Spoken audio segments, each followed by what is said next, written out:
8월 16일 월요일 새벽 기도를 하나님께 드리겠습니다. 찬송가 429장 한번 찬송하시겠습니다. 찬송 429장.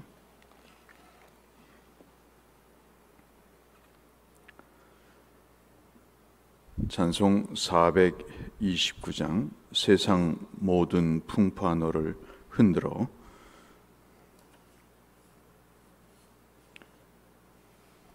함께 찬송하겠습니다.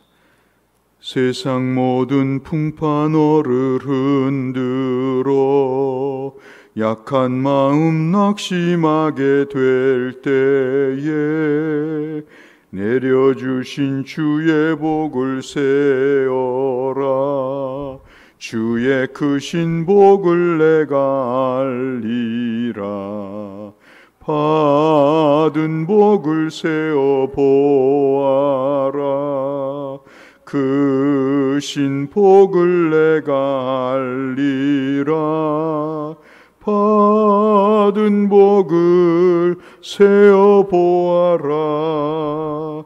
주의 크신 복을 내가 알리라.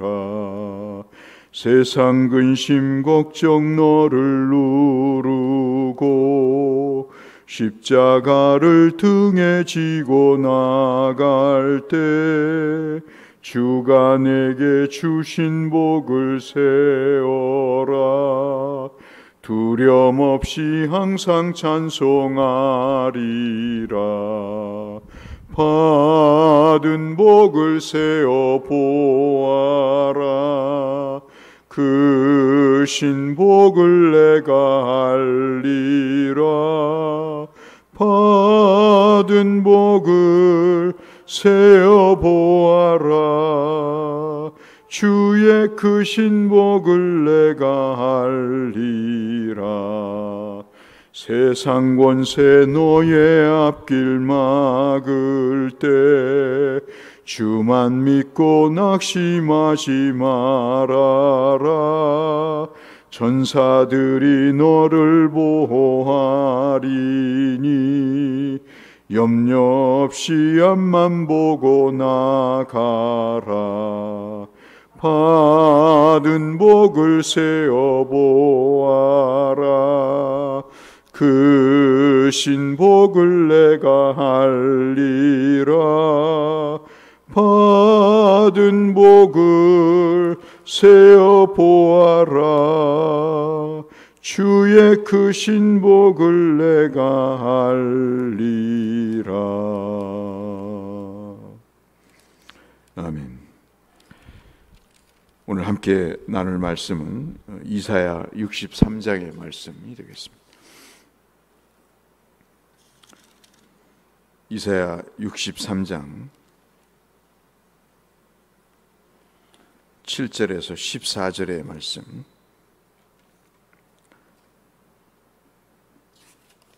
오늘 하루 함께 읽으실 성경의 통독 범위는 이사야 63장에서 66장까지 되겠습니다. 이사야 63장 7절에서 14절의 말씀. 내가 여호와께서 우리에게 베푸신 모든 자비와 그의 찬송을 말하며 그의 사랑을 따라 그의 많은 자비를 따라 이스라엘 집에 베푸신 큰 은총을 말하리라. 그가 말씀하시되 그들은 실로 나의 백성이요 거짓을 행하지 아니하는 자녀라 하시고 그들의 구원자가 되사 그들의 모든 환난에 동참하사 자기 앞에 사자로 하여금 그들을 구원하시며 그의 사랑과 그의 자비로 그들을 구원하시고 옛적 모든 날에 그들을 드시며 안으셨으나 그들이 반역하여 주의 성령을 근심하게 하였으므로 그가 돌이켜 그들의 대적이 되사 친히 그들을 치셨더니 백성이 옛 모세의 때를 기억하여 이르되 백성과 양떼의 목자를 바다에서 올리게 하시니가 이제 어디 계시냐? 그들 가운데 성령을 두시니가 이제 어디 계시냐?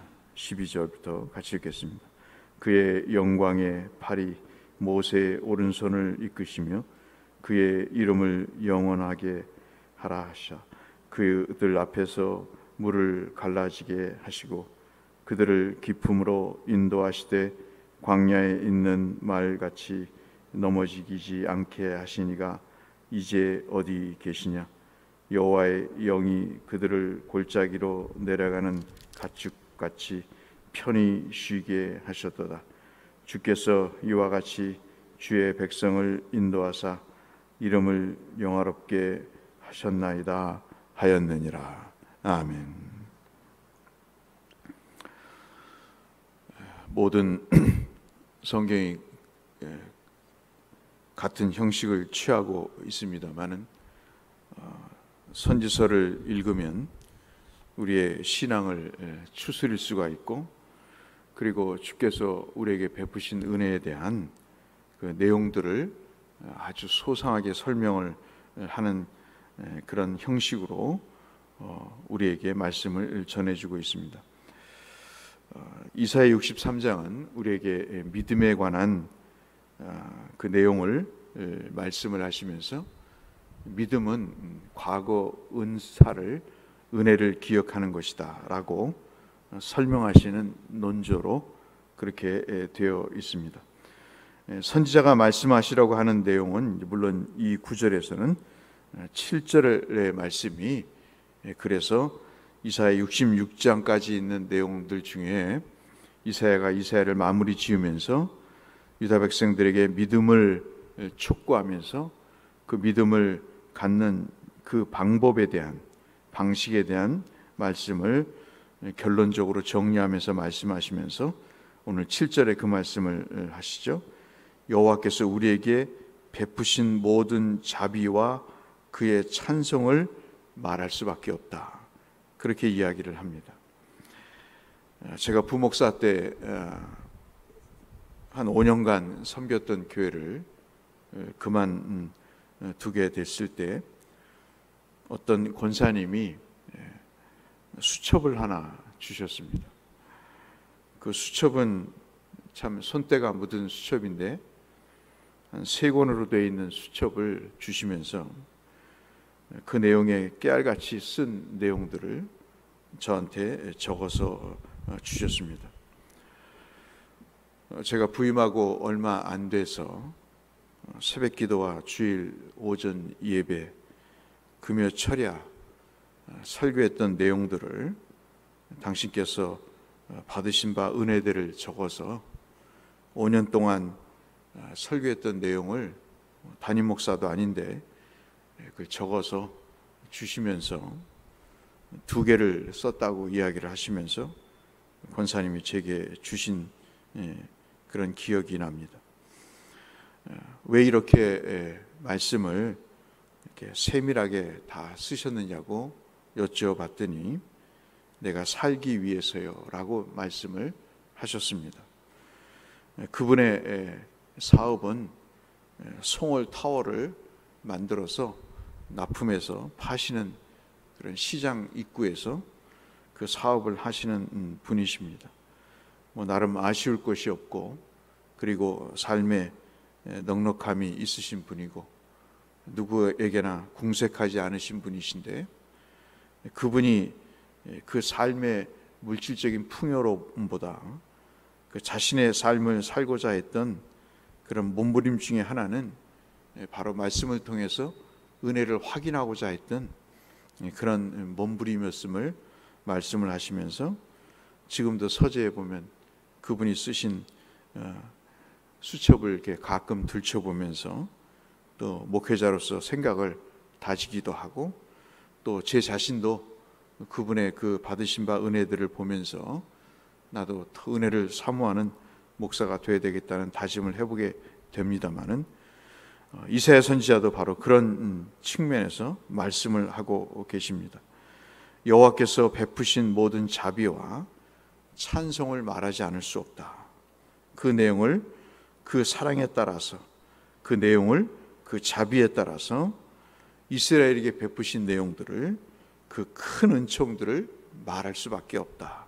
그렇게 설명하고 있는 것이죠. 그래서 이사야 선지자는 유다 백성들이 어떤 회복의 은혜와, 그리고 지난주 새벽 기도에도 말씀드렸다시피 어떤 하나님의 위로의 은혜를 받기 위해서는 그가 촉구하고 제시했던 방식이 바로 주신 바 은혜들을, 자비들을, 은총들을 입으로 말하는 것입니다.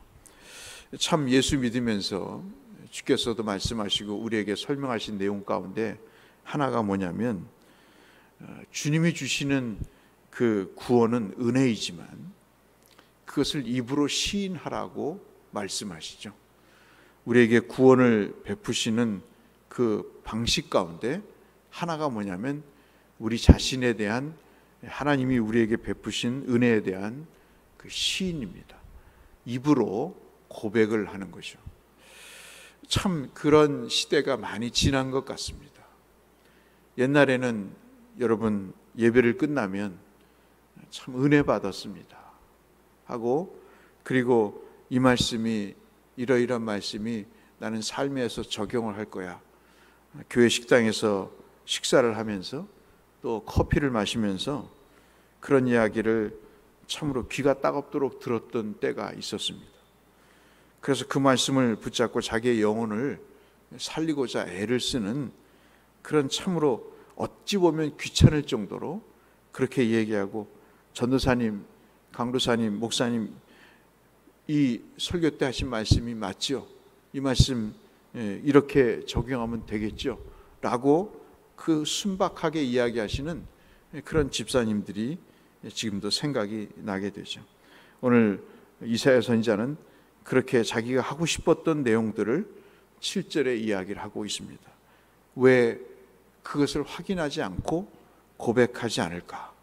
신앙의 침체와 그리고 슬럼프가 오는 것은 바로 이 고백, 반응이라고 하는 받은 바 은혜들을 하나님으로부터 나누는 그러한 일들이 우리에게 중요함을 말씀하고 있고, 우리가 이러한 내용을 스스로 내 자신에게 고백하는 것이 쑥스러울 수도 있을 때 찬송을 하는 거죠. 하나님의 은혜를 받으면 콧노래가 나오게 되죠. 하나님을 찬송하게 되는 그런 경험을 우리는 다 갖고 있습니다. 그 찬송을 할 때 우리의 마음이 회복이 되고 또 은혜가 되는 것을 우리가 선순환의 경험을 통해서 확인하게 되죠. 그래서 8절부터 14절 말씀까지 이 말씀을 7절에 전제하고 나서 이사야 선지자는 하나님께서 이스라엘에게 베푸신 은총이 과연 무엇일까? 8절, 9절, 11절부터 14절 세 부분에 걸쳐서 이야기를 하죠. 하나님이 8절에서는 구원자가 되셨다. 참 우리가 이것만 생각해도 마음이 좀 든든하다는 생각을 갖습니다. 하나님이 이스라엘의 구원자가 되셨다는 것을 고백을 하는 거죠. 9절에서는 모든 환난에 하나님이 참여하셔서, 우리가 겪고 있는 어려움에 참여하셔서 이스라엘을 사랑과 자비로 이끄시고 환난에서 그들을 구원하셔서 그들을 안으셨다고 9절에 고백하고 있습니다. 그리고 11절로 14절 말씀을 통해서 보시면 그 유명한 말씀 잘 아시는 홍해를 통해서 주께서 어떻게 그들을 그 바다를 건너게 하셨는지를 설명을 하시는 거죠. 그런데 우리 모두가 고백을 하고 또 체험을 하듯이 하나님 앞에 민감하지 않으면 이런 고백이 쉽지가 않습니다. 우리가 하나님 앞에 은혜를 갈구하고 또 은혜를 구하며 하나님과 동행을 구하지 않을 때, 습관적인 삶을 살 때 이 말씀은 과거지사의 이야기로 그치게 되죠. 그런데 이 8절부터 14절까지의 말씀을 우리가 오늘 하루 묵상을 해서 보시면 이것이 하나도 틀리지 않는 말씀입니다. 예나 지금이나 하나님은 구원자로, 사랑과 자비의 하나님으로, 그리고 험난한 인생의 그 역경을 이끌어내시는, 그것을 타파하게 하시는 하나님으로 우리를 그렇게 역사하시고 우리에게 주의 자비를 베푸신 하나님으로 우리 모두가 기억되게 되는 것이죠. 신앙은 다시 베푸신 은혜를 우리가 기억하고 회복할 때 그것이 바로 믿음의 전진의 길이다. 우리는 다시 한번 이 말씀을 통해서 정리해 볼 수 있겠습니다.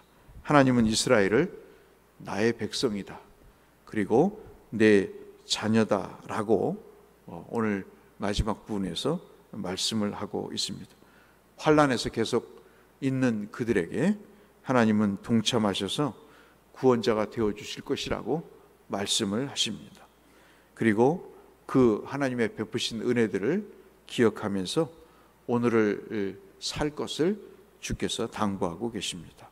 이 하루 우리가 하나님 은혜 가운데 사는 방식 가운데 내게 베푸신 은혜들을 한 가지 기억하면서 하나님은 내게 구원자가 되시고 내게 사랑과 자비를 베푸사 환난에서 나를 건져주실 뿐만 아니라 모든 인생의 장애에서 홍해와 같은 큰 어려움에서 나를 건져주신 하나님이라는 사실을 우리가 기억하는 방식으로 이 하루를 살 때 이 하루가 더 은혜의 하루가 된다는 사실을 우리가 묵상하면서 오늘도 그와 같은 삶을 통해 하나님과 함께 세밀한 주님의 참여와 주님의 인도하심을 경험하시면서 느끼시면서 주님과 함께 사시는 하루가 되시기를 주의 이름으로 축원합니다.